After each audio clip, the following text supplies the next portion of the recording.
கில்லி திரைப்படம் முதல் 3 நாள் வசூல் அப்படிங்கிறது வந்து பாத்தீங்கன்னா உலகம் முழுக்க கிட்டத்தட்ட 15 கோடி ரூபாய் வந்து வசூலித்து இருக்கிறது. கான்ட்ராடிக்ட் பண்றேன். ஏன்னா இவனுங்க சினிமாவில் இருக்கிற கொள்ளக்காரன். எவன் உண்மையை சொல்றேன், எவன் பொய் சொல்றேன், எவன் மீடியா வந்து சும்மா காட்சியில் ஏற்றி விடுறான்னு நம்மளுக்கு எனக்கு தெரியாது. பட் என்னுடைய அனுபவத்தில் நல்ல படமா இருக்கிறதுனால ஓடுனா நல்லது. அவர் ரத்தின சார் வந்து பயங்கர கடன்ல இருக்காரு. அவர் அட்லீஸ்ட் கடன்காரங்களாம் பணத்தை கொடுத்தாருன்னா என்னை மாதிரி எல்லாம் கொஞ்சம் பொழப்பாங்க. அவங்களாம் வெயிட் பண்றாங்களே 10-15 வருஷமா பணம் வாங்காம அப்படிங்க வட்டி இல்லாம. அவன் நாளா வெயிட் பண்ணல 15 வருஷமா. எத்தனையோ கோடி தர வேண்டியிருக்கல எனக்கு. அவரும் ஹீரோக்களுக்கும் வந்து கொஞ்சம் கூட திங்கிங் இருக்காது. 5000 கோடி போதும் 10,000 கோடி அதெல்லாம் நியாயம் இல்லை சார். தெலுங்குல எல்லாம் எல்லா ஹீரோ என்ன பண்றான், 10 கோடி அட்வான்ஸ் வாங்கிக்கிறான், பணம் வர்றப்போதான் பணம் வாங்குறான். இவன் என்ன பண்றான், அஜித் மாதிரி முதல்ல எல்லா படத்தையும் கறந்துடுறாங்க. முதல்ல படத்தை வந்து அஜித் அவர்கள் கிட்டத்தட்ட ஒரு 95% அமௌண்ட் வந்து வாங்கிடுவார். முன்னாலே வாங்கிடுவானுங்க அவனுங்க. அவன் இல்லைன்னா அவன் சொல்லட்டும், இந்த மாதிரி நாராயண சார் தப்பா பேசுறான்னு சொல்லட்டும். அவனுக்கு தில்லு இருந்தா ரத்தனை எப்படி பணம் கொடுத்தாரு, இவன் எப்படி போய் தோணுன்னு எனக்கு தெரியுமில்ல. ஏன்னா எனக்கு அவர் பணம் தர வேண்டியிருக்கு. இவன் சம்பளத்தை ஃபுல்லா வாங்கி வட்டியை காலி பண்ணி அவன் படத்தை 2 வருஷத்துக்கு எடுப்பான். ஒரு பெரிய டேரக்டர் வந்து சில பேர் 1 வருஷத்துல 6 மாசத்துல முடிக்கிறவன் இருக்கான். அப்ப வட்டி ஏறி போயிடுது இல்ல. வட்டி கொடுத்தவன் டென்ஷன்ல இருக்கணும், வகுத்துல நெருப்பு கட்டிக்கிட்டு படம் ரிலீஸ் ஆகாம இல்லை. அப்படி எத்தனை படம் நெருப்பு கட்டிருக்காங்க தெரியுமா உங்களுக்கு? அஜித் மாதிரி ஒரு நல்ல மனிதர் சினிமா கிடையாது அப்படின்னு சொல்றாங்க. ஆனா நீங்க தொடர்ந்து அவர் மீது குற்றச்சாட்டை சுமத்திட்டு. ஆமாங்க, அவன் எனக்கு தர வேண்டிய பணத்தையும் தர. அதனால நான் குற்றச்சாட்டு சொல்லல. தலை தூக்கி நிமிந்து குதிக்கலாம். எல்லா படம் அப்படி ஓடுறது இல்லை சார். 100ல் 1 படம் 2 படம் தானே ஓடுது. ஏன்டா அப்படி எல்லாரையும் சாவடிக்கிறீங்கன்னு நான் கேட்கிறேன்.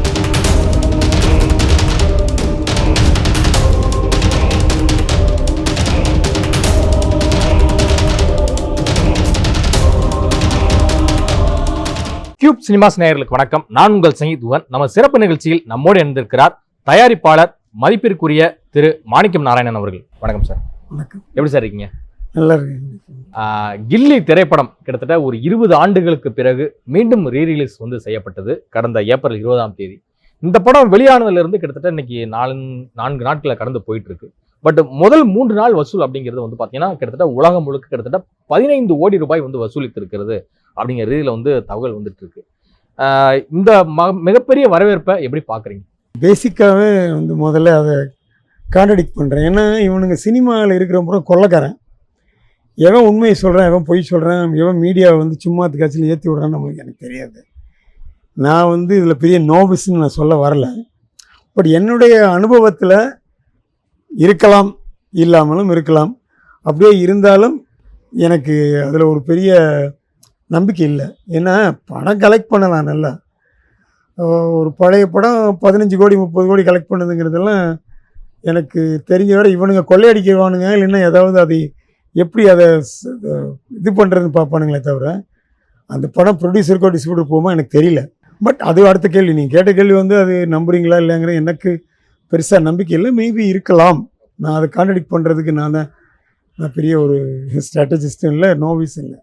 இருக்கலாம், இருந்தால் சந்தோஷம் தானே. என்ன படங்கள் ஓடுது. ஏன்னா இது வந்து ராமாயண மகாபாரதம் இல்லை. இது வந்து ஒரு நல்ல ஒரு குடும்ப படமாக எடுத்திருந்தாங்க. அதனால ஓட வாய்ப்பு இருக்குது. இன்னொரு விஷயம் உங்கள்கிட்ட நான் கேட்கணும்னு நினைக்கிறேன். விஜய் அவர்களுக்கான மவுஸ் அப்படிங்கிறது வந்து பார்த்தீங்கன்னா எப்பவுமே ஓப்பனிங்ல பயங்கரமா இருக்கும். ஓப்பனிங் கிங் அப்படின்னு சொல்லலாம். ஆனால் அதே விதத்தில் இன்னைக்கு ரீரிலீஸ்லையும் அவருக்கு உண்டான மவுஸ் வந்து குறையாம இருப்பதுக்கு என்ன படம் வந்து ரொம்ப நாளாக வரல. இப்போ கடைசியாக வந்த படம் லியோ வந்தது. மக்கள் வந்து விஜயை வந்து ஸ்க்ரீனில் பார்க்குறப்போ அலுப்பு தட்டமாக பார்க்குறாங்க. அவங்களால அக்செப்ட் பண்ண முடியுது அவரை நம்ம வீட்டு பிள்ளையாக. அதுவும் இந்த படத்தில் அந்த மாதிரி சீன்லாம் நிறைய இருக்குது. நம்ம வீட்டு வேலுங்கிற கேரக்டர், அந்த கேரக்டர் அவ்வளோ இருக்குது. அதனால ப்ளஸ் அவங்களுக்கு வேறு சோர்ஸ் ஆஃப் என்டர்டெயின்மெண்ட் நம்ம ஊரில் ஒன்றும் கிடையாதுங்க. அதாவது தண்ணி அடிக்கிறாங்கிறத சாராயம் குடிக்கிறாங்கிறத தவிர நம்ம ஊரில் இவ்வளோ பெரிய வெயிலுக்கு அவங்களுக்கு வந்து ஒரு குடும்பமாக ஒரு இடத்துல இருக்கிறதுக்கு ஒரு 2 ஃபேமிலியை சேர்ந்து போகிறதுக்கு அவங்க சினிமா தியேட்டர் தான் ஒரு டிபெண்ட் பண்ணியிருக்காங்க. அந்த மாதிரி ஏதாவது அவங்களுக்கு வந்து என்டர்டெயின்மெண்ட் தேவைப்படுது. மக்கள் தொகை அவ்வளோ இருக்குது. தமிழ் படங்களுக்கு ஒழுங்கான படங்கள் ரொம்ப நாளாக வரலை. ஸோ அவங்களுக்கு என்ன அவுட்லெட்னு பார்த்தா இது விஜய் படம், ஓகே ரைட் போகலாம் அப்படி. அதாவது இதெல்லாம் வந்து மென்டலாக ஒர்க் பண்ணுறாங்க. இது ஹாலிடே சீசன். ஒரு படம் புது படம் வரல, வர்ற படம் பூரா குப்பை. இவன் எதுக்காக குப்பையாக படங்க எனக்கே புரியாது நிஜமாவே. நான்லாம் படம் எடுத்து குப்பைன்னு சொல்லி ரிலீஸ் பண்ண வேண்டாமே. பட்டு நம்ம கௌரவத்துக்காக ரிலீஸ் பண்ணுறோம். அந்த மாதிரி நிறைய பேர் பண்ணுறாங்களாம் தெரியல எனக்கு. ஸோ குப்பை படம் எடுத்தால் எதுக்கு ரிலீஸ் பண்ணணும்? முதல்ல ஏன் படம் எடுக்கிறீங்கப்பா? அவன் ஒரு டேரக்டர் ஒன்று கிழிச்சு தொங்க விடுறானுங்க உங்களை. சார் சும்மா ஒரு படத்தை நம்பி பல ஆயிரம் குடும்பங்கள் வந்து இருக்கு. டெக்னீஷியன்ல கிட்டத்தட்ட 24 இருக்கு craft சார். இருக்காங்க. அதாவது நீங்க என்ன என்னன்னா, சார் ஒரு ப்ரொடியூசர் முதலாளியே இப்படி சொல்லலாமா? இல்லை ஒருத்தனை அழிச்சு தான் ஒரு 100 பேர் வாழணுங்கிறது ஒரு பாலிசி இருக்குது. 100 ஆடை கொண்டு தான் 100 பேர் வாழணும்னு அது எனக்கு ஒத்து வராத பாலிசி. சரி, குடும்பங்கள் வாழணுங்கிறது வேற. பட் அதுக்காக வந்து ஒரு 4 பேரை அழிக்கணுமா? எனக்கு தெரியாது. மேபி நீங்கள் ரைட்டாக இருக்கலாம், நான் ராங்காக இருக்கலாம். பட் யாரையும் அழிச்சு ஒருத்தன் வர வேண்டாங்கிறது என்னுடைய தாழ்மையான எண்ணம். சரி, எல்லாரும் வாழணுங்க. அவன் யார் நல்லவனாக இருந்தாலும் அவன் கெட்டவனு தான் வாழ்ந்துட்டு இருக்கான். கெட்டவங்க தான் நல்லா வாழ்கிறாங்க. அதனால ஒருத்தனை அழிச்சு வரணும். அதை விட வேறு என்ன மெத்தட் எனக்கு தெரிய மாட்டேங்குது. ஒருவேளை இந்த பொலிட்டிக்கல் பார்ட்டிலாம் கொடுக்குற மாதிரி ஃப்ரீயாக வீட்டுக்கு சாப்பாடு அனுப்பிச்சு ஃப்ரீ அரிசி கொடுக்கணும்னு எனக்கு தெரியல. பட் ஒருத்தன் அழிகிறதுல என்ன பிரச்சனை? இந்த இருக்கிற டேரக்டர்லாம் வந்து கொஞ்சம் ப்ரொடியூசரை அழிக்காமல் படம் எடுத்தாங்கன்னா 4 படம் நல்ல படம் தான் ஓடும். மலையாளத்தில் 3 படம் ஒரே நாளில் ஓடுது. அப்போது நல்ல படம் எடுத்தால் மஞ்சள் மூல் 5 படம் பிரம்மயுகம் இல்லைங்க. இப்போ வந்திருக்க 3 படம் ஓடுது. ஸோ நான் என்ன சொல்கிறேன்னா, நல்ல படமாக எடுங்கப்பான்னு தான் நான் சொல்கிறேன். ப்ரொடியூசரை அழிக்காதீங்க. ப்ரொடியூசரை 4 பேர் வாழட்டும். அப்போ தானே ஃப்யூச்சரில் இன்வெஸ்ட்மெண்ட் ஆள் வருவான். இல்லைன்னா புதுசு புதுசாக நிலத்தை வந்துட்டு புதுசு புதுசாக ப்ரொடியூசர் வருவான். அது வந்து ஒரு ஹெல்த்தியான ஒரு ட்ரெண்ட் இல்லைங்க. அதான் இருக்கிற ப்ரொடியூசர் தான் வாழணும்னு நான் சொல்லலை. இருக்கிறவனும் வாழட்டும், புதுசாக வரவனும் வரட்டும். பட் ப்ரொடியூசரை வாழ வைக்கணுங்கிறது டேரக்டர் கையில் தான் இருக்குது. அவனுங்க நிறைய பேர் வந்து அழிக்கத்தான் ட்ரை பண்ணுறாங்க. உங்களுக்கே தெரியும் எத்தனை படம் வந்தது. இப்போ ஏப்ரலில் என்ன படம் வந்திருக்கு பாருங்கள். என்ன ஓடிச்சு? கில்லி தான் ஓடுது. ஸோ அதனால் ஒரு நல்ல படமாக எடுத்தால் படம் ஓடும். அதுதான் என்னுடைய கருத்து. ஸோ இது நல்ல படமாக இருக்கிறதுனால ஓடுது. ஓடுனா நல்லது. அவர் ரத்தின சார் வந்து பயங்கர கடனில் இருக்கார். இவர் என்ன டேர்ம்ஸில் கொடுத்துருக்காரு எனக்கு தெரியாது. அவர் அட்லீஸ்ட் கடன்காரங்களாம் பணத்தை கொடுத்தாருன்னா என்னை மாதிரி எல்லாம் கொஞ்சம் பொழப்பாங்க. ஸோ அதனால் என்னுடைய நோக்கம் என்னென்னா, படம் நல்லா கலெக்ட் பண்ணட்டும். கடன்காரனுக்கு ஆளுக்கு கொஞ்சம் காசு கொடுப்பா. அவங்களாம் வெயிட் பண்ணுறாங்களே 10-15 வருஷமாக பணம் வாங்காமல், அப்படிங்க வட்டி இல்லாமல். அவன் நாளாக வெயிட் பண்ணலை 15 வருஷமாக. தர வேண்டிய பணம் எத்தனையோ கோடி தர வேண்டியிருக்கல. எனக்கு அவரும் தரல. நான் இப்போ கம்ப்ளைண்ட் கொடுத்துருக்கேன் ப்ரொடியூசர் கவுன்சிலில். அவங்க என்ன ஸ்டெப் எடுப்பாங்கன்னு எனக்கு தெரியாது. அவர் எனக்கு பணம் தர வேண்டியிருக்கு. ரத்னம் உங்களுக்கு ஆமாம் தர வேண்டியிருக்கு. எவ்வளோ சார் தரோம்? அப்படியெல்லாம் நம்ம கணக்காக சொல்லக்கூடாது, நியாயமாக இருக்காது. அவர் கோடி கணக்கில் தர வேண்டியிருக்கு. அவர் தந்தாருன்னா நாங்கள்லாம் கொஞ்சம் ரிலாக்ஸ் ஆகும். தந்தா தான் நல்லது. அவர் படம் ஓடட்டும், எங்களுக்கெல்லாம் பணத்தை தரட்டும். சார், பெரிய பெரிய நடிகர்களை வச்சு பல ஸ்டார்களை வச்சு படம் பண்ணவர் ரத்னம் அவர்கள் சூர்யா மூவி சார்பாக. ஸோ அப்படி இருக்கிறவர் வந்து பார்த்தீங்கன்னா அவருக்கே அவ்வளோ பெரிய கடன் நெருக்கடி இருக்கு. அவர் இந்த ஓவர் வட்டிக்கு கடன் வாங்கினார் சார். இப்போ நான்லாம் வட்டி வாங்கலை. ஓவராக வட்டிக்கு கடன் வாங்கி வட்டியை கொடுத்து 10 கோடி ரூபா சம்பளர்கள் கொண்டு போய் 20 கோடி தரேன்னு சொல்கிறது இவனுங்கெல்லாம் கெடுக்கிறது இண்டஸ்ட்ரியை. ரத்னம் நல்லவர் தான். பட் அவரும் நிறைய கெடுத்தார் எல்லா இண்டஸ்ட்ரியும். இப்போ தானும் எப்படி கெடுக்கிறாரோ, 10 கோடி இருக்கணும் 20 கோடி ஆஃபர் பண்ணுறாருல, அந்த மாதிரி நிறைய ப்ரொடியூசர் இருக்கானுங்க. தன் வசதிக்காக மொத்த இண்டஸ்ட்ரியை காலி பண்ணிட்டு போயிடுவானுங்க. ஹீரோக்களுக்கும் வந்து கொஞ்சம் கூட திங்கிங் இருக்காது. இவனுக்கு என்ன பண்ணுறதுன்னா, அவன் சம்பளம் வாங்கினா நானும் சம்பளம் நான் சொல்கிறேன், உனக்கு 10 கோடி வந்தால் பெட்டரா 15 கோடி வந்தால் பெட்டரா அப்படின்னு நீ தான் யோசிக்கணும். இது மந்திரி மாதிரி ஆகிடாதீங்க. எல்லாருமே அரசியல்வாதி ஆகிட முடியாது. இல்லை 5000 கோடி போதும் 10,000 கோடி அதெல்லாம் நியாயம் இல்லை சார். எல்லா ஹீரோவுமே போய் தெலுங்குலாம் எல்லா ஹீரோ என்ன பண்ணுறான், 10 கோடி அட்வான்ஸ் வாங்கிக்கிறான். படம் வர்றப்போ தான் பணம் வாங்குறான். இவன் என்ன பண்ணுறான், அஜித் மாதிரி முதல்ல எல்லா படத்தையும் கறந்துடுறானுங்க. பாக்கியாக 5 கோடி 10 கோடி தான் வைப்பான். அப்படியே ப்ரொடியூசரை செத்து சுண்ணாம்பாயி அவர் வந்து செங்கக்காலில் வாயில் கொண்டு வச்ச மாதிரி தான். அப்படியே சுண்ணாம்பாய் படம் வருமா வராதா, அந்த டேரக்டர் என்ன கொடுமை பண்ணுறான், அதெல்லாம் உட்காந்து பார்த்துக்கிட்டு உட்காந்துருக்கணும். அதனால இவனுக்கு வந்து ரொம்ப அன்ரீசனபிளாக இருக்கானுங்க சார். முதல்ல பணத்தை வந்து அஜித் அவர்கள் கிட்டத்தட்ட ஒரு 95% அமௌண்ட் வந்து வாங்கிடுவார். முன்னாலே வாங்கிடுவானுங்க அவனுங்க. அவன் இல்லைன்னா அவனுக்கு சொல்லட்டும், இந்த மாதிரி நாராயண சார் தப்பாக பேசுகிறான்னு சொல்லட்டும். அவனுக்கு இல்லை இருந்தா இல்லைன்னு சொல்லுங்கள். ரத்தனை எப்படி பணம் கொடுத்தாரு, இவன் எப்படி போய் தொங்குனான்லாம் எனக்கு தெரியுமில்ல. ஏன்னா எனக்கு அவர் பணம் தர வேண்டியிருக்கு. ஸோ அதனால் இதெல்லாம் ஒரு நேர்மை இல்லாத வாழ்க்கைங்க சார். இப்போது நான் வாழணுங்கிறதுக்காக உங்களை அழிச்சு எனக்கு என்ன நான் என்ன சொல்கிறேன், நீங்களும் வாழுங்க, நான் வாழுங்க, அது நியாயம். எல்லோரும் வந்து அடுத்தவனை அழிச்சு தான் வாழணும்னு நினைக்கிறது எந்த அளவுக்கு நியாயம்? இது இங்கே ஆடு மாடு வெட்டுற மாதிரி மனுஷன்லாம் சாவடிச்சு எனக்கு தெரில. நான் ஒன்றும் புலம்பலை. சில முட்டாள் சொல்லுவான் ஒரு புலம்புறேன்னா, புலம்பெல்லாம் இல்லைப்பா, அனுபவத்தை சொல்கிறேன், நடக்கிறத சொல்கிறேன். ஒருத்தனை அழிச்சு தான் இவன் வந்து வாழணுமா? இவன் சம்பளத்தை ஃபுல்லாக வாங்கி வட்டியை காலி பண்ணி அவன் படத்தை 2 வருஷத்துக்கு எடுப்பான். ஒரு பெரிய டேரக்டர் வந்து சில பேர் 1 வருஷத்தில் 6 மாதத்தில் முடிக்கிறவன் இருக்கான். அப்போ வட்டி ஏறி போயிடுது இல்லை. வட்டி கொடுத்தவன் டென்ஷனில் இருக்கணும், வகுத்தில் நெருப்பு கட்டிக்கிட்டு படம் ரிலீஸ் ஆகாமல் இல்லைன்னா அப்படி எத்தனை படம் நெருப்பு கட்டியிருக்காங்க தெரியுமா உங்களுக்கு? அந்த மாதிரிலாம் நிறைய இருக்குது. ஸோ இதெல்லாம் வந்து எனக்கு நியாயமாக தோணலை சார். எனக்கு இந்த வந்து நான் ஒரு பெரிய ஃபிலசாஃபிக்கலாக நான் பேசுகிறேன், நான் அனுபவத்தை பேசுகிறேன், நடக்கிறத பேசுகிறேன். எதுக்குடா ஒரு சாவடிக்கிறீங்கன்னு தான் கேட்குறேன் நான். எல்லாரையும் வாழ விடுங்கடா. சரி, வாழ தான் விட மாட்டேன், சாகாத அடிக்காத, அவனுக்கு சாவடிக்கிறேன். எவனே பற்றி என்னென்னமோலாம் வதந்தி உள்ளாவது அந்த கம்பெனி இப்படி ப்ராப்ளத்தில் இருக்குது, இந்த கம்பெனி இப்படி இல்லை, அதெல்லாம் நான் சொல்ல விரும்பல. பட் எல்லா கம்பெனி ப்ராப்ளத்தில் தான் இருக்குது. ஹீரோ வச்சு எடுத்துகிட்டு அது விற்க முடியுமா, படம் முடியுமா முடியாதா, எப்போ ரிலீஸ் ஆகும் யாருக்கும் தெரியுமா? இப்போ ஏதாவது ஒரு தேதி சொல்லுவாங்க அது ரிலீஸ் ஆகுதா? இந்த மாதிரி செலவை ஏற்றி விட்டு எல்லா பணத்தையும் முன்னாலே பிடுங்கி அவனை கோமனாண்டி ஆக்கி அவனை அழுது அப்புறம் அது படம் ரிலீஸாக ஓடிச்சுன்னு வச்சுக்கோங்க. அந்த சிம்பு படம் ஒன்று ஓடிச்சுல திடீர்னு, இவர் டைரக்ட் பண்ணது, நம்ம கங்கைமரன் சார் டைரக்ட் பண்ண படம் இது மாநாடு. அந்த மாதிரி எல்லா படம் ஓடுறது இல்லை. அதுவும் துண்டை விரிச்சு தான் ரிலீஸ் பண்ணான். அவனா இல்லைன்னு சொல்லிட்டு அவனுங்க எல்லாம் துண்டை விரிச்சு தான் ரிலீஸ் பண்ணானுங்க. அவன் கையேந்தி இவன்ட்ட கையேந்தி எதுக்கிட்ட அப்படி பண்ணுறீங்க? படம் முடியலன்னா விட்டுற வேண்டி தானே எடுக்க முடியாமல். இப்போ எனக்கு கூட தான் வேட்டையாடல் இடத்துல ஒரு பிரிண்ட்டுக்கு 1.5 லட்ச ரூபா வாங்கி தரேன் அருள்பதி. நான் வேணான்ட்டு இல்லை, நான் துண்டை விரிக்கல இல்லை, எனக்கு அது கௌரவமாக தோணுது. நான் என்ன சொல்கிறேன், நீயும் கஷ்டப்படு. படம் மாடாத படம் ஓடலைன்னு என்ன இருக்கும்? 10 பேர் படம் காலியாகிருக்கும். ஓடுறதுனால பணம் திருப்பி வந்துருச்சு. இன்றைக்கி அவருக்கு தலை தூக்கி நிமிந்து குதிக்கலாம். எல்லா படம் அப்படி ஓடுறது இல்லை சார். 100ல் 1 படம் 2 படம் தானே ஓடுது. ஏன்டா அப்படி எல்லாரையும் சாவடிக்கிறீங்கன்னு தான் நான் கேட்குறேன். இவனுங்களை கேள்வி கேட்க ஆள் கிடையாதுங்க. எப்படி இந்த மந்திரியெல்லாம் உட்காந்து லஞ்சம் வாங்கிட்டு இருக்கானுங்களோ அந்த மாதிரி இவனுங்க அநியாயம் பண்ணுறானுங்க சார். அநியாயம் பண்ணுறவனுக்கு தான் உலகம் இருக்குது. எனக்கு சங்கடம். அஜித் மாதிரி ஒரு நல்ல மனிதர் சினிமா கிடையாது அப்படின்னு சொல்றாங்க. ஆனா நீங்க தொடர்ந்து அவர் மீது குற்றச்சாட்டை சுமத்திட்டே. ஆமாங்க, அவன் எனக்கு தர வேண்டிய பணத்தையும் தர, அதனால நான் குற்றச்சாட்டு சொல்லலை. அவனுக்கு ஒரு கேரக்டர் இருக்குல்ல. இப்போ தெலுங்கு நடிகர் இத்தனை பேர் இருக்காங்கல்ல சார். பவன் கல்யாணம் ஒரு படத்தையும் என்ன பண்ணுறான், எப்படியெல்லாம் அட்ஜஸ்ட் பண்ணுறான். 10 கோடி வாங்கி வெயிட் பண்ணுறாங்களே 2 வருஷமா இருந்தாங்க. ப்ரொடியூசருக்கு ரொம்ப டார்ச்சர் இல்லை. ரத்னத்துக்கு எவ்வளோ ஹெல்ப் பண்ணுறாங்கல்ல, ஒரு படமே நடிச்சு கொடுக்குறாங்கல்ல, கொஞ்சோண்டு சம்பளத்தை வாங்கிக்கிறேன். இப்போ மகேஷ் பாபு என்ன பண்ணுறாரு சார், படம் ரிலீஸ் ஆகிற தெரியுமா உங்களுக்கு? தெரிஞ்சுங்க அதெல்லாம். சொல்லுங்க. ஒரு 5 கோடி ரூபா செலவு பண்ணாரு, ஏதோ ஒரு கிராமத்தை தத்தெடுக்கிறாரு. ஓகே, ஒவ்வொரு படம் ரிலீஸ் சொந்த பணத்தில் வாங்கின சம்பளத்தில் 5 கோடியை போட்டு அந்த கிராமத்தை இம்ப்ரூவ் பண்ணி விடுறாரு. அந்த மாதிரி நிறைய தெலுங்கு நடிகர் பண்ணுறாங்க. எவனுமே இப்போ ராம் சரணா இருக்கட்டும், யாராக இருக்கட்டும் சார், எவனாவது முன்னாலே எல்லா படத்தையும் பிடுங்குறானா கேளுங்க. நீங்கள் ₹1 வாங்குறதில்ல, 10 கோடி வாங்கி நடித்து முடிச்சிருவாங்க. அப்புறம் தான் வியாபார டயத்தில் தான் பணம் வாங்கிக்கிறான். அது மனுஷத்தன்மையா? இது மனுஷத்தன்மையா? தமிழன் தான் வந்து கல் தோன்றி மண் தோன்ற காலத்தையே முன் தோன்றிய மூத்த குடி. அவனுங்க அப்படி கிரிமினலாக எல்லாம் வேலை பார்க்குறான். ஏதாவது நல்ல விஷயம் இருந்தால் ஃபாலோ பண்ண வேண்டியதானே தெலுங்கில் நடக்கிறத. இப்போ ஹிந்தியில் என்னாச்சு, படம் ஓடலாம். சல்மான் கான் என்ன பண்ணுறான், ஷாருக் கான் என்ன பண்ணுறான், எல்லாரும் 10 பேர் ஹெல்ப் பண்ணுறான் சார்.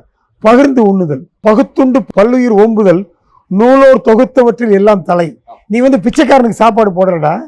உன்னைய வந்து ஒரு ப்ரொடியூசர் வந்து ஒரு பிளாட்ஃபார்மை கொடுத்து ஒரு படம் எடுக்கிறான். ஒரு கேவலமான டேரக்டர் கேவலமாக டைரக்ட் பண்ணி சாவடிச்சிடறான் படத்தை.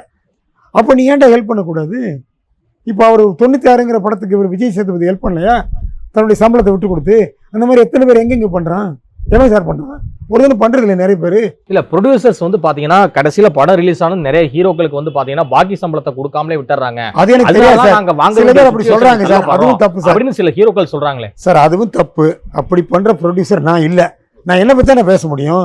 ஓரளவு அடுத்தவன் பண்ணுற கொடுமையை பற்றி நான் பேச முடியும். சில ப்ரொடியூசர் அப்படி கொடுக்காம இருக்கலாம், அவனுக்கு நிஜமாக ப்ராப்ளம் இருக்கலாம். இவங்க 2 உட்காந்து பேசி காம்ப்ரமைஸ் பண்ணணுமே தவிர, இப்போ எனக்கு நடிச்சிருக்கிறாங்க இத்தனை நடிகர்கள், யாருக்கா சம்பளம் பாக்கி இருக்கா இன்னைக்கு வரைக்கும்? என் படம் ஓடிச்சா ஓடலாங்கிறது பெரிய கேள்வி. நான் எத்தனை கோடி நஷ்டப்பட்டேங்கிறது எல்லாருக்கும் தெரியும், நான் சொல்ல வேண்டியதில்லை.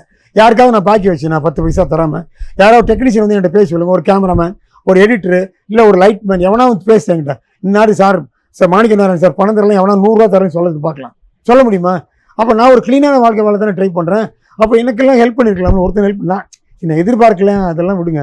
நான் என்ன சொல்கிறேன்னா, நல்லவங்களுக்கு படம் அமையறதில்லை. இந்த ஆண்டு நீங்கள் குறிப்பிட்டது போல கிட்டத்தட்ட ஒரு பல படங்கள் வந்துருச்சு. ஜனவரி, பிப்ரவரி, மார்ச், ஏப்ரல் எண்டுக்கு வர போகிறோம். ஸோ அந்த டைமில் கிட்டத்தட்ட ஒரு 4 மாத இந்த கேப்லேயே வந்து பார்த்தீங்கன்னா பல புதிய திரைப்படங்கள் வந்து தமிழ் சினிமாவில் வந்திருக்கு. ஆனால் பட் இருந்தாலும் ரீரிலீஸ் படங்களுக்கு கொஞ்சம் மவுசு கூடியிருக்கிறத வந்து நம்ம மறுக்க முடியாது. ஸோ அந்த விதத்தை நம்ம பார்க்கும்போது திரைக்கலைஞர்களுக்கு தற்போதைய ஆடியன்ஸ் வந்து உணர்த்துவது என்ன புரிதலை வந்து நீங்கள் புரிஞ்சுக்கணும் அப்படின்னு சொல்ல வர்றாங்க? நல்ல படம் எடுத்தால் எப்போ வேணாலும் அது ஓடும். அதை நல்லா ப்ரெசன்ட் பண்ணினால், மக்களுடைய மனசை பாதிக்கிற மாதிரி இருந்தால், அவங்களுக்கு பிடிச்ச ஹீரோயின் இருந்தால் படம் ஓடும். இதெல்லாமே ஒரே ஒரு பாயிண்ட் வச்சு படம் ஓடாது. படம் நல்ல படமாக இருக்கணும், அந்த ஹீரோ வந்து நம்ம இதயத்துக்கு கொஞ்சம் பிடிச்சவராக இருக்கணும், கொஞ்சம் நல்ல சீன்ஸ் இருக்கணும், இருந்தால் என்றைக்குனாலும் ஓடும். இதுக்கு ராமாயண மகாபாரதம் மட்டும் இதுக்கு சான்று கிடையாது. நல்ல படங்கள் ஓடுதுங்கிறது நல்ல விஷயந்தான். அதில் எல்லா டெக்னீஷியனுக்கும் அவங்க பகிர்ந்து கொடுக்குற மாதிரி வந்தால் நல்லா தான் இருக்கும். ஏன்னா நிறைய டெக்னீஷியன் படங்களுக்கு அது மாதிரி டெக்னீஷியனுக்குலாம் ஏதாவது கொடுப்பாங்களா? கொடுக்கல, நான் சொன்னேன், கொடுக்க வாய்ப்பு கிடையாது. இதுவுமே யார் கொடுப்பாங்களான்னு எனக்கு தெரியாது. அதை ஷேர் பண்ணுற அளவுக்கு அவங்களுக்கு மனசு தான் வேணும். காசு முக்கியம் இல்லை சார், மனசு முக்கியம். கொடுக்குற மனசு நல்ல எண்ணம் இருக்கணும். நல்ல ஏதாவது அதான் சொன்னேன், பகுத்துண்டு பல்லுயிர் ஓம்புதல் நூலோர் தொகுத்தவற்றுள் எல்லாம் தலை. நம்மளுக்கு ஒரு 5 கோடி வந்துச்சுப்பா, அதில் ஒரு 10% 20% எப்படி எப்படி பண்ணுறாரு மகேஷ் பாபு, அந்த மாதிரி டெக்னீஷியன்லாம் கூப்பிடு, சார் இங்கே வாங்க உங்களுக்கு இந்தாங்க, நான் என்னை திட்டாதீங்க, இந்தாங்க கொஞ்சம் காசு பிடிங்க, அப்படி கொடுக்கலாமே, தப்பு ஒன்றும் கிடையாது. எல்லாரும் கொடுக்கலாம். கொடுப்பாங்களா எனக்கு தெரியாது, எனக்கு ஓடுனா நான் கொடுப்பேன். எனக்கு வேட்டையாடுகள் ஓடிச்சு நீங்கள் சொல்லலாம், எனக்கு 10 பைசா அதில் வரல, எனக்கு 10 பைசா வரல, வந்தாலும் 2 பைசா கொடுத்துருப்பேன் டெஃபினட்டாக, வரல அதனால் கொடுக்கல. இப்போ ஓப்பனிங் கிங்கில் வந்து யார் வந்து சமகால போட்டியாளர்களில் அதிகமாக உங்களுக்கு வாப்பா ஓப்பனிங் ஒரு வாரத்துக்கு அப்படின்னா யார் சொல்லுங்க? அது ஆட்டோமேட்டிக் எல்லாருக்கும் தெரிஞ்சது தானே, ஓப்பனிங் கிங் அவர் தான். அடுத்து லாங்காக ஸ்டெடியாக ஓடுறது விஜய்க்கு இல்லை கமல் சாருக்கு. அப்படி அதாவது என்னென்னா, அப்படி ஸ்பெசிஃபிக்காக பார்த்தோம்னா ஓப்பனிங் கிங்கிறது அஜித் தான். அவருக்கு ஒரு மாதிரியான மாஸ் இருக்குது, அதனால மக்கள் பார்க்குறாங்க, விரும்புகிறாங்க. ஸோ அது பெருசாக மாறிடாது. எப்படி இப்போ மீடியாவில் வந்து சன் டிவி வந்து கோல வச்சுருக்காங்களோ அந்த மாதிரி அவருக்கு ஒரு பேர் ஆகிடுச்சு ஓப்பனிங் கிங்னு. ஸோ மக்கள் விரும்பி போய் பார்க்குறாங்க, அதில் சந்தேகமே கிடையாது. நடிகர் விஷால் அவர்கள் வந்து 2026ஆம் ஆண்டு நான் வந்து தேர்தலில் போட்டியிட போகிறேன், அரசியலுக்கு வருவேன், அரசியல்வாதிகளாகிய நீங்கள் வந்து நடிகர்களாக மாறுனீங்க அப்படின்னா நடிகர்களாகிய நாங்கள் வந்து அரசியல்வாதிகளாக மாறுவோம், வேற மாதிரி ஆயிரும் அப்படின்லாம் சொல்கிறாரு. இதற்கு உங்கள் பதில் என்ன? அரசியல்வாதியாக யார் வேணாலும் வரலாம், சரிதானா? அது வந்து உங்களுக்கு மக்கள் சப்போர்ட்டும் பார்ட்டியோட சப்போர்ட்டும் வேணும். ஒரு எஸ்டாப்ளிஷ்ட் பார்ட்டியில் நீங்கள் ஒரு ஹீரோவாக இருந்தீங்கன்னா உங்களை உடனே ரெக்கக்னைஸ் பண்ணுவாங்க. சாதாரண தொண்டனாக போனீங்கன்னா உங்களுடைய சாமர்த்தியத்தை பொறுத்து நீங்கள் மேலே வர்றீங்க. ஸோ அதனால் அரசியல்வாதியாக வர்றதுக்கு ஒரு சர்டிஃபிகேட் தேவையும் இல்லை, பெருசாக ஒன்றும் இல்லை. உன்னுடைய மூளையை வச்சு நீ வந்து இப்போ நிறைய பேர் சொல்லுவாங்க, இந்த பிஆர்எஸோட சந்திரசேகர் ராவ் தானே அவர் வந்து சந்திரபாபு நாயுடுக்கு செருப்பு தூக்கி போட்டாருன்னு சொல்லுவாங்க. எந்தளவு உண்மைன்னு எனக்கு தெரியாது. ஒரு காலத்தில் செருப்பை தூக்கி போட்டார் காலுக்கு, அதுக்கப்புறம் அவர் சீஃப் மினிஸ்டராக ஆனார். அது அவருடைய way of working towards higher level. அந்த மாதிரி எத்தனையோ அரசியல்வாதி வரலாம், சினிமாவில் நம்ம காட்டி பார்த்துருக்கோம். இது உண்மையான லைஃப்னு சொல்கிறாங்க. அந்த மாதிரி நீங்கள் அரசியலில் வந்து நீங்கள் யாரை பிடிக்கிறீங்க, எந்த மந்திரிக்கு டிரைவராக இருக்கீங்க, என்னவா இருக்கீங்க, அப்படியே நீங்கள் மேலே ஏறலாம் ஏணி பிடிச்சி. அது உங்களுடைய கெட்டிக்காரத்தனம். விஷால் வந்து தயாரிப்பாளர் சங்க தலைவராக இருந்திருக்கிறாரு, தென்னிந்திய நடிகர் சங்கத்தினுடைய பொதுச் செயலாளராகவும் இப்போ வந்து பதவியில் இருந்து இருக்கிறாரு. ஆனால் அவர் வந்து லைக்கா நிறுவனம் வந்து விஷால் வாங்கிய கடனுக்காக வந்து அன்பு செல்லியன்ட்ட கிட்டத்தட்ட 21 கோடி ரூபாய் வந்து கொடுத்துருக்காங்க. ஸோ இதை எல்லாமே பண்ணாத விஷால் அவர்கள், லைக்காவுக்கு ஒரு விஷயத்த வந்து திருப்பி கொடுக்காத விஷால் அவர்கள் மக்களுக்கு என்ன செய்ய போறார் அப்படிங்கிற ஒரு கேள்வியை வந்து சிலர் வந்து எழுப்புறாங்க. இதை எப்படி பார்க்குறீங்க? ரொம்ப கரெக்டான கேள்வி தான். ஏன்னா சார், மனுஷனுக்கு நேர்மை வேணும், பட் அரசியல்வாதிக்கு நேர்மை தேவையில்லை. யாரும் அரசியல்வாதி நேர்மையான இருக்கான்னு உங்களுக்கு தெரிஞ்சு? எனக்கு தெரியல, பார்த்தா சொல்கிறேன். இப்போ நல்ல கண்ணெலாம் இருக்காரு அவர். எங்கேங்க அவர் நேர்மையாக இருக்கார்? இப்போ டிஎம்கே சப்போர்ட் பண்ணிட்டு இருக்காரு, கரெக்டாக அது அவர் பண்ணுறது. சார் இங்கே பாருங்களேன், பணம் இருக்குங்கிறதுக்காக ஒருத்தன் பின்னால் போய் தெரியக்கூடாது சார், அது ரொம்ப அசிங்கம் சார். அதாவது நல்ல கண்ணு சம்பாதிக்காமல் இருக்கல. இப்போ எதுக்கு அவர் சார், நான் என்ன சொல்கிறேன், பிளைண்டாக ஒரு பார்ட்டியெல்லாம் நீ வந்து நல்லது கெட்டதை கரெக்டாக. சசி தரூர் கூட சில சமயம் நேர்மையாக பேசுவார், சுப்பிரமணிய சாமி கூட நேர்மையாக பேசுவார். பட் அவங்களே காசை வாங்கின்னு ஒதுங்குறாங்கல்ல. இப்போ நல்ல கண்ணு தானே பண்ணுறேன்னு நான் நினைக்கிறேன். எனக்கு தெரியாது அவர் எப்படின்னு. நான் பார்த்த வரைக்கும் கம்யூனிஸ்ட் பார்ட்டியை கேவலப்படுத்திக்கிறாங்க தங்களையே. சும்மா நம்மளுக்கு ஓட்டு வேணும், பணம் வேணுங்கிறதுக்காக தவறு பண்ணுறவங்களெல்லாம் சப்போர்ட் பண்ணுறது தெரியல சார், எனக்கு தப்பாக தோணுது சார். அது நான் எப்படி கோவமாக எமோஷனான பொலிட்டிக்கல் பார்ட்டி வந்து ஒரு தான் குறை சொல்கிறது தப்புன்னு நான் என்ன சொல்கிறேன், அது எனக்கு கரெக்டாக இல்லை சார். நேர்மையான ஆள் நான் இன்னும் பார்க்கல, பார்த்தா உங்களுக்கு சொல்கிறேன், ஒரு நாளைக்கு அன்றைக்கி இன்டர்வியூ விடுங்க. இல்லை இருந்தால் எனக்கு நீங்கள் சொல்லுங்கள், நல்ல கண்ணு ரெஃபர் பண்ண மாதிரி எனக்கு ஒரு ஆளை ரெஃபர் பண்ணுங்க, நான் சொல்கிறேன். எனக்கு நான் கேள்விப்படுறதை நான் பார்க்குறத நான் சொல்கிறேன். இப்போ விஷால் வந்து பண்ணுறது ரொம்ப, அவர் அப்படி பண்ணியிருந்தாருன்னா தப்பு. கோர்ட்டில் கேஸ் இருக்குது, நம்ம அதை பற்றி பேசுறது எந்த அளவு நியாய நேர்மை எனக்கு தெரியாது. ஜூன் 7ஆம் தேதிக்கு வந்து தள்ளி வச்சிருக்காங்க அந்த வழக்கு. அப்படி வாங்கி இருந்தால் அதை கொடுக்குறது தான் சார் கரெக்ட். இப்போ நாங்கள்லாம் நான் என்னுடைய ஆங்கில இருந்து பேசுகிறேன் சார். நான் உங்கள்ட்ட 100 ரூபா வாங்கிட்டேன் சார், நான் நடிகன்னு வச்சுக்கோங்க, நடிச்சு கொடுக்கலாம், உங்களுக்கு பணம் திருப்பி கொடுக்க வேண்டியது. நீ வட்டி கொடுக்கல, அது அடுத்த பிரச்சனை. உட்காந்து பேசி சுமூகமாக தீக்கணுமே தவிர அதை கோர்ட்டில் கேஸ் போட்டு அவங்களுக்கு ஜட்ஜுக்கெல்லாம் வேலை கொடுத்து கோர்ட்டோட டயத்தை வேஸ்ட் பண்ணி எதுக்கு ப்ரூவ் பண்ணணும்? அதாவது சார், நம்ம ஊர் லா அப்படி இருக்குது, ரொம்ப தப்பாக இருக்குது. உடனே சவுதி அரேபியாமல் டக்குன்னு அவனை தூக்கி உள்ளே போட்டாங்கன்னா எவனை குற்றம் பண்ணுவானே ஒரு பயம் வரும். ஒரு பயம் வரும் சார் மக்களுக்கு. ரொம்ப இப்போ எதுக்காக ரிலீஜன் வச்சுருக்காங்கன்னு நினைக்கிறீங்க? கடவுள் பயம் எதுக்கு ஏற்படுது? உண்மையாக கடவுள் இருக்காராங்கிறது அடுத்த கொஸ்டின் சார். நம்ம சின்ன பிள்ளைகள் இது கடவுளை சொல்லி நம்மளை எதுக்கு பயமுறுத்துறாங்க? நீ நேர்மையானவனா இருக்கணும்டா அப்படின்னு ஒரு உள்ளுணர்ச்சியை தூண்டுறாங்க. எப்போ அந்த மாதிரி சிவபெருமான் கேட்பாரு, விநாயகர் கேட்பாருன்றாங்க. அப்போது அதே மாதிரி நீ இவனுக்கு பயத்தை ஏற்படுத்தணும்னா நேரம் என்ன பண்ணு, ஒரு 100 பேரை கூப்பிடு, அவனை கழுமரத்தில் தூக்கி போடுது. ஒரு 4 தப்பு வரத்தான் செய்யும் சார். எதை பண்ணாலும் தப்பு ரைட்டு கலந்து தான் இருக்கும். எல்லா காயினுக்கும் 2 சைடு இருக்கும். நீ சட்டத்தில் வந்து நாங்கள் ரொம்ப கரெக்டாக நேர்மையாக இருக்கோன்னு சொல்லிட்டு லஞ்சம் வாங்கின மந்திரியை விடுறீங்களே, அதுக்கு என்ன சட்டம்னு சொல்லுது எனக்கு தெரியாது சட்டம். அப்படி இருக்கையில் இப்படியே போச்சுன்னா நாடு இங்கே உருப்பிடும் சார். எல்லாருக்கும் தெரியுது தப்புங்கிறது. கோர்ட்டே வந்து மந்திரி ஆக்குங்கிறது இவங்க ஒத்துக்கிறாங்க. எனக்கு தெரியல, எனக்கு இது நியாயமாக தோணலை. மேபி சட்டத்தில் என்ன சொல்லியிருக்காங்கன்னு நம்ம ஃபுல்லாக படித்து பேசலை. ஒரு ஜட்ஜை குறை சொல்லணுங்கிறது என்னுடைய நோக்கம் கிடையாது. பட் என்னை பொறுத்தளவில் நீங்கள் வந்து நேர்மையாக நல்ல பேர் வாங்கியிருக்கீங்க. நீங்கள் வந்து யாருக்கும் ஃபேவர் பண்ணணும் இல்லை யாரையோ இது பண்ணணுங்கிறதுக்காக இப்படி பண்ணுறது என்னால் ஒத்துக்க முடியல சார். தெரியல சார், எனக்கு வயசாச்சு, நான் பார்க்குற நல்லது கெட்டதெல்லாம். என்னை பொறுத்தவரை குற்றம் செய்தவர்கள் ஒன்று அவங்களா திருந்தணும். எம்ஜிஆர் பாட்டு தான் இருக்குது, அது தப்பு என்பது தெரிந்து செய்வது, தவறு என்பது தெரிந்து சொல்வது. அதனால் நீங்கள் வந்து தெரிஞ்ச தப்பு பண்ணிட்டா எப்படி சார் அது தெரியல, எனக்கு அப்படி பண்ணக்கூடாதுன்னு எனக்கு தோணுது. இதுவரை உங்கள் பல்வேறு கருத்துங்களோடு பண்ணமைக்கு மிக்க நன்றி சார். தேங்க்யூ.